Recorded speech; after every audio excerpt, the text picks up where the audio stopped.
Hey drummers, it's Rob Litton here from drumstheword.com. Welcome to this free full song lesson. Today I'm going to be showing you a requested song from over on my Facebook page.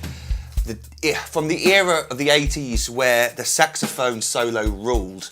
It's the song Will You by Hazel O'Connor, drummed by Andy Duncan. And I've got all 3 pages of the PDF for you to download for free from my website. You'll find a link beneath this video. So I have all 3 of these pages printed out in front of you as we go through this lesson together. So the song starts and the drums come in at 22 seconds with a very quiet hi-hat pattern, just playing 8th notes on the hi-hats. 1 and 2 and 3 and 4 and simple as that. That's played for 3 bars, and then we get this repeating idea. There's a lot of odd bar structures to this song.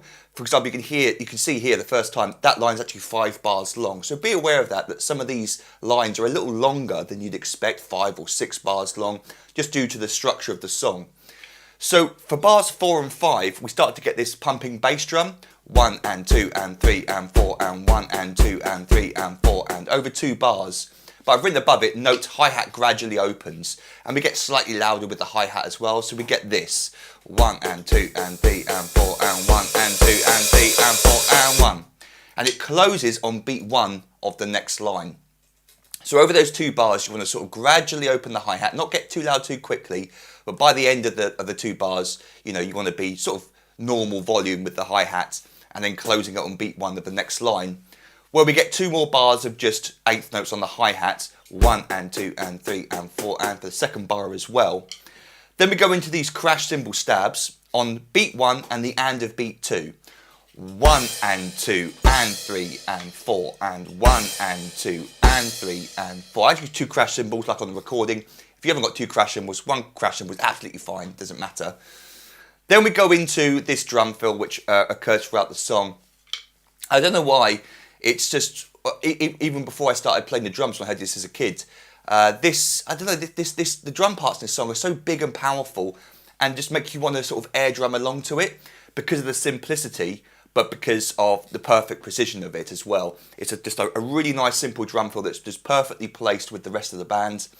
So what we get here, and this might throw a few people off if you're trying to play along to it, is that we actually come in on the and of beat 1, not beat 1. So you probably want to think of it as beat 1, but it's not. It's the and of beat 1. So we get 1 and, our first drum fill note. And I play just one-handed just because it doesn't matter what hands you play. It's slow enough that you can play this one-handed. 1 and 2 and 3 and 4. And then he uses the bass drum for the last note. And 1. So we get 1 and 2 and 3 and 4 and 1. 1 and 2 and 3 and 4 and 1. And we're into our first groove. So from bars 3 and 4 of the line above, 1 and 2 and 3 and 4, and I'll play some speed for the moment. 3 and 4 and 1 and 2 and 3 and 4. It's pretty much some speed already, isn't it? 3 and 4 and 1 and 2 and 3 and 4. 1 and 2 and 3 and 4 and 1 and 2 and 3 and 4 and 1. Then we're into verse 1 and we've got our main drum beat for the song. It's a half-time drum beat. So most of the time you're used to playing snare drum on beats 2 and 4. Well, in the half-time drum beat, generally it's just 1 snare drum note, and sort of more often than not, very commonly it's played in the middle of the bar on beat 3, as we see here. So we get, without the bass drum at the end of the bar, we get this. 1 and 2 and 3 and 4 and 1 and 2 and 3 and 4 and 1 and 2 and 3 and 4 and. But there's a bass drum at the end of each line where we get and 1. So 1 and 2 and 3 and 4 and 1 and 2 and 3 and 4 and 1 and 2 and 3 and 4 and 1 and 2 and 3 and 4 and 1. So then to the second line of verse 1, and that drum beat just gets played another 4 times. But notice bar 3, the only time Andy does this in the song, I think this was really cool. Again, another reason which sort of stood out for me is it's always really cool where the drummer interacts with the vocals. And just as Hazel singing about spilling her tea or something, finger and thumbs, silly me, the drummer, I don't know, he sort of replicates that, whoa, someone's made a mistake, by playing these bass drums that come out of nowhere on the and the of beat 2. So we get this little and 3, little kick into the bass, into the snare drum. So we get 1 and 2 and 3 and 4 and 1 and 2 and 3 and 3. 1 and 2 and 3 and 4 and 1 and 2 and 3 and 4. Cool drum beat on its own, but just happens once. Those bass drums come in there, and like I said, I think it's really cool where you get the drummer listening to the vocals and interacting with them in some way. Like, for example, knock, knock, knock, you usually get the snare drum. There's one song that does that, I can't remember off the top of my head right now because the camera's on. So before we move on to chorus 1, let me now play for you the whole of the intro and the whole of verse 1 up to speed, without the microphone on, without me chatting over the top of it, so we can hear just the drums. Here we go!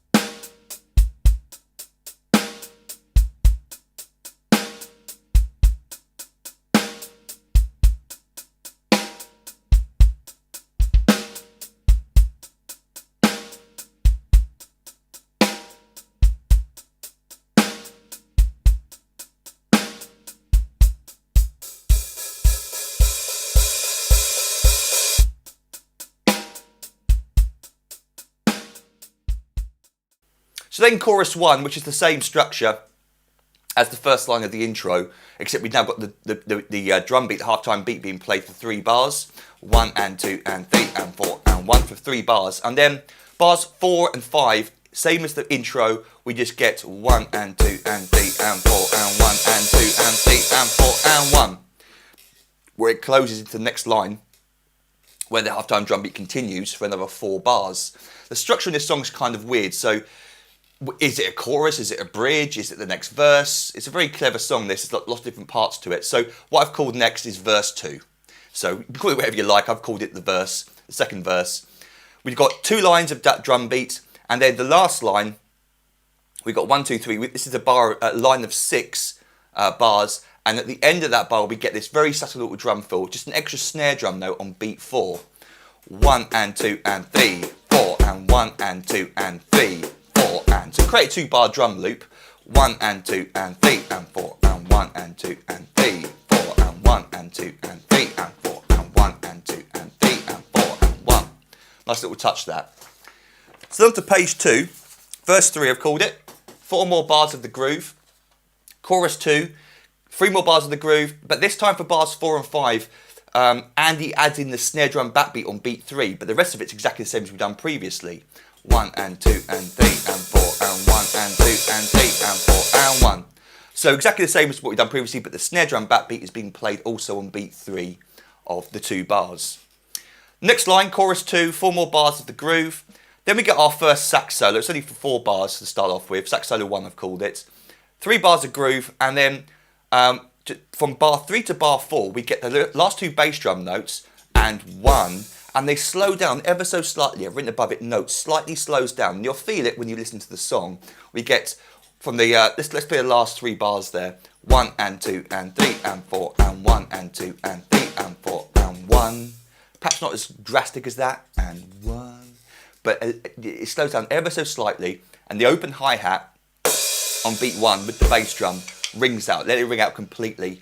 He then does a really subtle little cymbal wash on a cymbal that actually activates when you play it. And then for the saxo 2, beneath it, I've written here, drums re-enter at 2:40, because there's no distinguished time between that last cymbal wash and where the drums come back in. I tried counting along to it, and it wasn't in time with anything.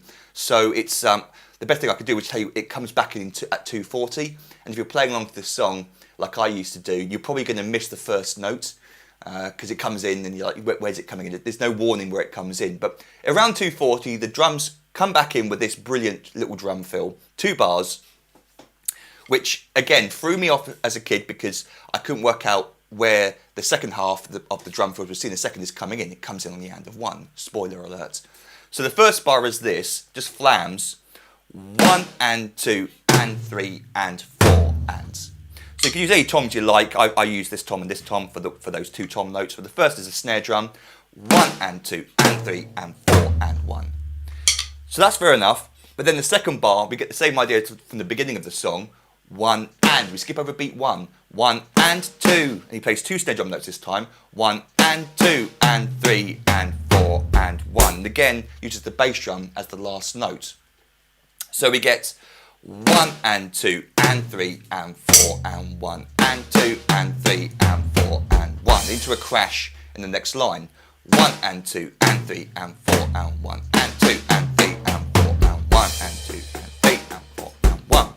Into the next line where we just continue with the groove.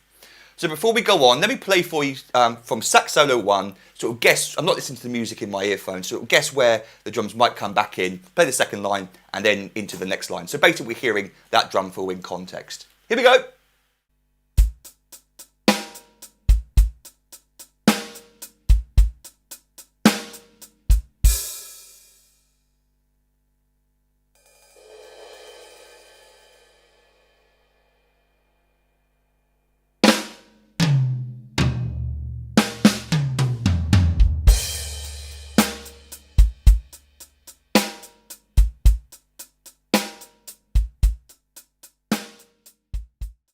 So continuing with sax solo 2, onto line 3, 4 more bars of groove. The last line is the 5-bar structure we talked about already, with the open hi-hat gradually opens. The snare drum backbeat has been taken back out from beat 3, so it's just the original one. 1, 2, 3, 4, over 2 bars. Onto page 3, sax solo 2 continues. The outro solo, really cool. I've got to say, I do love the melody of this. It's so dark and moody. That's the kind of stuff I like. And the sax is just really cool, playing around with all the different chords, exploring, very jazz-like. Anyway, very 80s.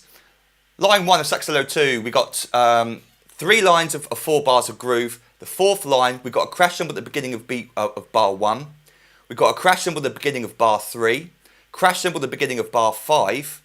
And then 5 to 6, we get 1 and 2 and 3 and 4 and 1.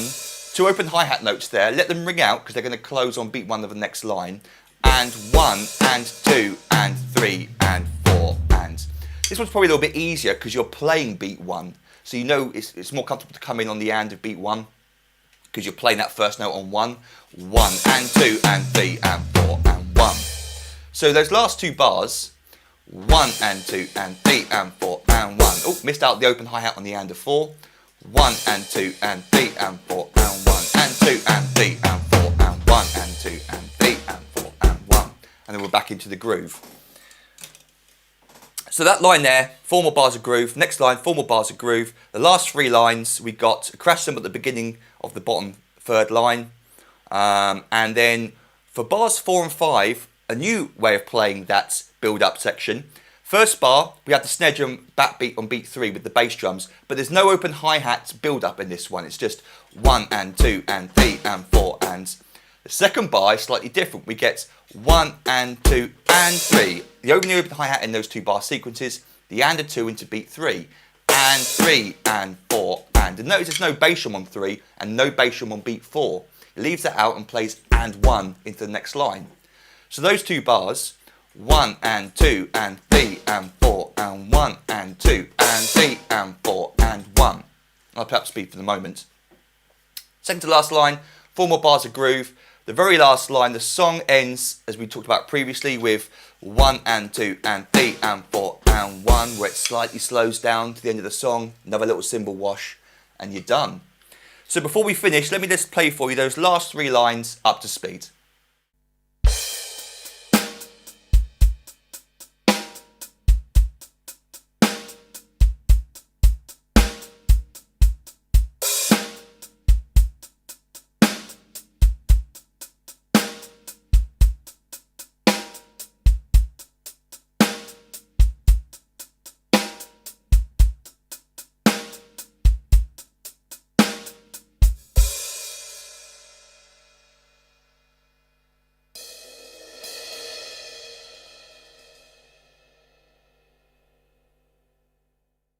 So, hope you had fun with that. That's a lovely little song for me to transcribe and teach you today. One of my favourites from back in the day. Don't forget to download all 3 pages of the PDF from my website. Again, you'll find the link beneath this video. Go over to my Facebook page if you want to make any song suggestions. I ask my followers over there on a regular basis for their suggestions. They then get to type them in the comments. Then others get to vote on them, and the most popular songs, such as this one today, get chosen for future lessons. And you might want to consider signing up to become an online member at my website, drumstheword.com. And what I currently offer for $97 is a full year's online access to every single full video song lesson I've ever recorded and transcribed. Just like this lesson, I teach you the song from start to finish. You get every single bar transcribed for you in a PDF drum chart. And like I said, I've got almost 500 famous and popular songs on the website already. And so thank you for signing up and give you access to hundreds more little videos teaching you many, many famous drum beats, fills, and even drum solos. I'll give you 3 ebooks I've written over the years containing hundreds more famous beats, fills, and solos. And then over the year of your subscription, you also gain instant online access to all the new material that I upload for my members. And I record new lessons every week unless I'm ill or on holiday. So you've got lots of cool stuff to look forward to over the year of your subscription. But if you've got any questions about any of that, feel free to email me, robert@drumstheword.com. And until our next drum lesson together, toodle pip and happy drumming to you.